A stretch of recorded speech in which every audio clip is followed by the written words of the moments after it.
తెలంగాణ ప్రభుత్వం మరో కీలక కేసుని సీబీఐకి అప్పగించే యోచనలో ఉంది. ఇప్పటికే కాళేశ్వరం ప్రాజెక్టుపై విచారణని సీబీఐకి అప్పగించిన రేవంత్ ప్రభుత్వం ఇప్పుడు సంచలనం సృష్టించిన ఫోన్ ట్యాపింగ్ కేసును కూడా సెంట్రల్ ఏజెన్సీకి అప్పగించాలని ఆలోచిస్తోంది. ఫోన్ ట్యాపింగ్ కేసుపై సిట్ ఇప్పటికే విచారణ జరిపి పలు కీలక ఆధారాలని సమాచారాన్ని సేకరించింది.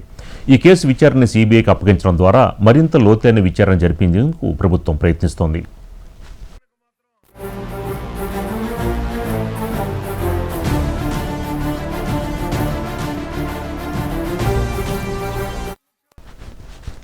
తెలంగాణ ప్రభుత్వం మరో కీలక కేసుని సీబీఐకి అప్పగించే యోచనలో ఉంది.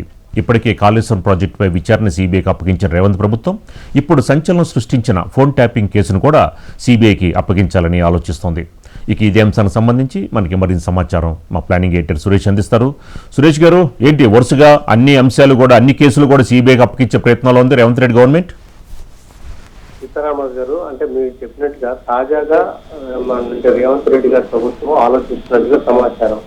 మీకు తెలుసు, యాక్చువల్ గా రాహుల్ గాంధీ గారు సిబిఐకి లేదంటే ఈడీ అనే కేంద్ర ఏజెన్సీలు కేంద్రంలోనే లేదా బీజేపీ ప్రభుత్వంలో అంటే ఒక రకం వాళ్ళు చెప్పినట్టు నడుస్తున్నాయి. కాబట్టి ఆ ఏజెన్సీలను సిబిఐని ఈడీని విమర్శ చేస్తూ వస్తున్నారు రాహుల్ గాంధీ గారు. కానీ ఇందులో అంటే కాళేశ్వరంలో అసలు వాస్తవాలు వెలుగులోకి రావాలి, అదే సమయంలో కేసీఆర్ గారిని కూడా విచారించాలి. అలాంటి సందర్భంలో దృష్టిలో పెట్టుకొని ఆ కాళేశ్వరాన్ని ఆల్రెడీ సిబిఐకి అప్పగిస్తూ అసెంబ్లీలో ప్రకటించారు. దానికి అనుగుణంగా ప్రభుత్వం ఉత్తర్వులు కూడా జారీ చేసింది.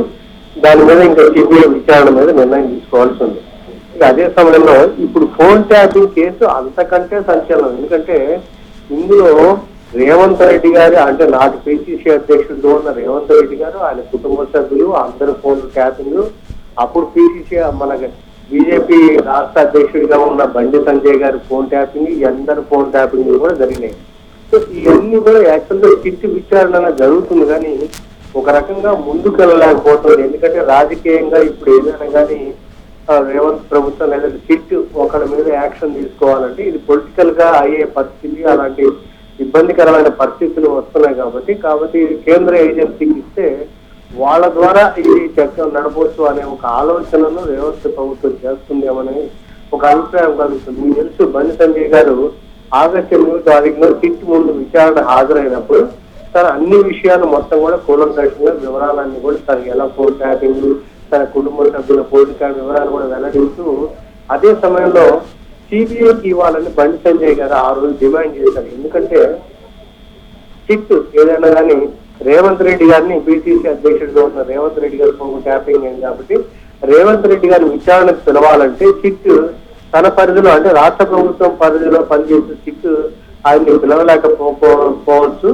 అయితే సిబిఐ లాంటి ఏజెన్సీ కనుక మీకు విచారణకు ఆదేశిస్తే అప్పుడు రేవంత్ రెడ్డి గారిని కూడా పిలిచే అవకాశం ఉంటుంది. ఆ రకంగా రేవంత్ రెడ్డి గారు కూడా స్టేట్మెంట్ ఇస్తే ఇంకా మన కేసుకి మరింత ప్రతిష్టత దానికి అవకాశం ఉంటుంది అనే అభిప్రాయాన్ని కూడా వ్యక్తం చేశారు. ఆ నేపథ్యంలోనే అసలు విషయాలు అన్ని విషయాలు వెలుగులోకి రావాలి అంటే మనకి సిబిఐకి అప్పగించడమే ఒక మార్గం అన్న అభిప్రాయానికి రేవంత్ ప్రభుత్వం వచ్చినట్టుగా చెబుతున్నారు. అయితే ఇందులో ఏంటంటే ఇప్పుడు మనకి సిబిఐకి కాళేశ్వరం వరకు అనుమతిస్తూ ఒక ఉత్తర్వులు జారీ చేశారు. అదేవిధంగా ఒకవేళ సిబిఐకి నిర్ణయం ఇస్తే సిబిఐకి ఫోన్ ట్యాపింగ్ కూడా ఇవ్వాలని చెప్తే మళ్ళీ ఇంకొక ఉత్తర్వు అంటే జనరల్ కన్సెంట్ కాకుండా మళ్ళీ ఉత్తర్వు ఇచ్చి మీరు ఫోన్ ట్యాపింగ్ కూడా విచారణ జరపండి అని సిబిఐని కోరడానికి కోరే అవకాశం ఉంటుంది. అయితే ఇప్పుడు ఉన్న సమాచారం ప్రకారం సిబిఐకి ఇవ్వడానికే రేవంత్ గారు ప్రభుత్వం మొగ్గు చూపుతున్న విషయం స్పష్టం అవుతుంది. సీతారామన్ గారు.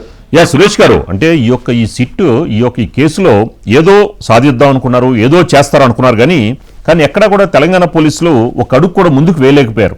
కొంతదాకా వెళ్ళింది కానీ ఆ స్పీడ్ అనేది లేదు. ఈ నేపథ్యంలో సిబిఐకి అప్పగిచ్చేస్తే ఒక విధంగా ప్రజల దృష్టిలో రేవంత్ రెడ్డి ప్రభుత్వం మంచి చేసింది అని అనుకునే విధంగా సిబిఐకి ఇచ్చి చేతులు దులిపేసుకోవాలని ప్రయత్నం చేస్తుంది అనుకోవచ్చా?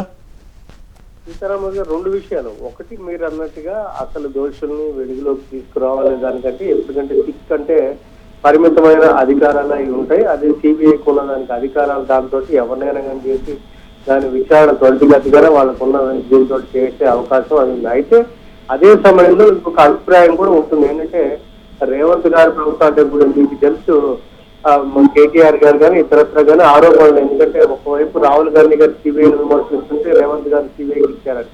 ఇదే విధంగా ఇక్కడ కూడా రేవంత్ గారు తన చేతుల్లో నుంచి సిబిఐకి అప్పగించేసి ఆ రకంగా తన మీద ఇది లేకుండా చేతులు అంటే ఒక రకంగా అలాంటి అభిప్రాయం తన చేతుల నుంచి కేసును వాళ్ళకి అప్పగించారన్న అభిప్రాయం రావడానికి అయితే కొంత అవకాశం ఉంటుంది. కానీ పకడ్బందీగా కేసు విచారణ మీరు అన్నట్టుగా సిట్టు విచారణ ముందుకు పోలేని పరిస్థితుల్లో ఆ ప్రభాకర్ రావు గారు ఇతర నిందితులను వాళ్ళు అరెస్ట్ చేయడం దానికి ఇది అది ఉంది. కానీ అసలు మూలం ఎవరు దీనికి అంతా కూడా ప్రేరేపించింది ఎవరు చాలా స్పష్టంగా చెప్పారు.